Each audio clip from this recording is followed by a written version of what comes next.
Yo les gars, j'espère que vous allez bien. Donc aujourd'hui on se retrouve pour une nouvelle vidéo, une vidéo à l'improviste, car elle n'était pas censée être tournée, enfin j'avais prévu autre chose. Je venais de regarder la dernière vidéo de la série Des Cuts et des Zooms, faite par JK et Amixem. Dans cette vidéo, il faisait les énigmes faites par Fabien Olicard, qui étaient pas si facile que ça, parce que en faisant la vidéo, forcément j'ai fait comme la plupart des gens qui ont regardé la vidéo, je l'ai faite en même temps que tout simplement. J'ai trouvé ça super intéressant parce que super intéressant et super chiant à des moments, parce que des fois c'est des énigmes, pour d'autres ça peut être très compliqué, et pour moi par exemple ça peut être très facile, alors que pour moi par exemple des fois ça peut être très compliqué, une énigme voilà, et pour quelqu'un c'est évident, directement il a la réponse. J'ai trouvé un site qui a des énigmes courtes et assez complexes. On va les faire ensemble, j'espère que je vais pas trop galérer parce que sinon je vais péter un plomb.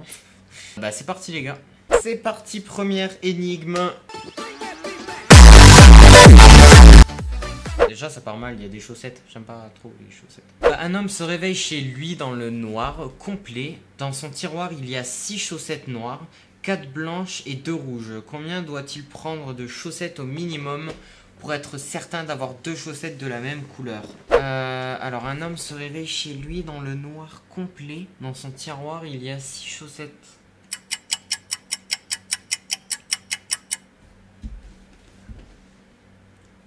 Il doit en prendre 2, logiquement. Il doit prendre 2 chaussettes rouges minimum. Parce que s'il se réveille dans le noir complet, il peut pas prendre 2 chaussettes noires sur les 6. Et si, pour moi c'est ça, c'est 2 chaussettes rouges. Et bien il doit prendre les 2 rouges. Non? On va voir la réponse, mais pour moi c'est ça. Il fallait en prendre 4, s'il prend une chaussette de chaque couleur, il aura 3 chaussettes de couleurs différentes. En prenant une 4e chaussette, il aura forcément une paire.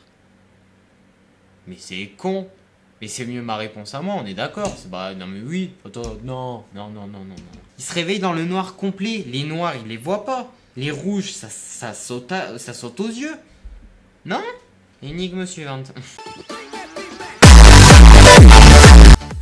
Plus puissant que Dieu, plus mauvais que le diable. Les pauvres en ont, les riches en ont besoin. Donc je pense que c'est un mot qu'il faut trouver en tout. Alors les riches en ont besoin, les pauvres en ont. Plus puissant que Dieu. Qu'est-ce qui est plus mauvais que le diable? Bah rien. Attends, mais j'ai trouvé un truc là. Plus puissant que Dieu. Rien. Y a rien qui est plus puissant que Dieu. Plus mauvais que le diable. Y a rien qui est plus mauvais que le diable. Les pauvres en ont. Les pauvres, ils ont rien. Les riches en ont besoin. Ils ont besoin de rien les riches. Oh mais... c'est sûr et certain, c'est ça. Sûr et certain. Sûr et certain. Même pas je demande l'indice. Rien. Rien n'est plus puissant que... Allez, on part bien là. Première énigme réussie, c'est parti. Énigme suivante. Quelle est la suite? 1, 11, 21, 1211, 111 221, 312 211. Oh, j'arrive jamais à ça, moi. C'est trop compliqué ça. Pourquoi tu passes de 1 à 11 et de 11 à 21? C'est con. On va demander l'indice. Il ne faut pas prononcer 1211, mais chaque chiffre indépendamment les uns des autres. 1, 1, 1, 2, 1, 1, 2, 1, 1, 1, 1, 1, 2, 2, 1, 3, 1, 2, 2, 1, 1. Et c'est censé m'aider ça? Oh non les gars, c'est horrible, je me sens con là. Même avec l'indice, je comprends pas. Bah vas-y, je donne la réponse, j'abandonne. Réponse 1, 3, 1, 1, 2, 2, 2, 1. Il ne faut pas prononcer les chiffres ensemble, mais un à un. Ainsi, on compte le nombre de chiffres présents. Il y a un seul 3, un seul 1, 2, 2, etc. Oh putain! Oh! Ah non. Alors, putain, je suis dégoûté de pas l'avoir trouvée celle-là. Elle est énorme. Ça m'aurait jamais traversé l'esprit, je pense. Énigme suivante. La suite de symboles. 1 égale M, 2 égale un poisson debout, 3 égale 8 et 7 égale... 7 bah égale 7. Les chiffres sont écrits en miroir.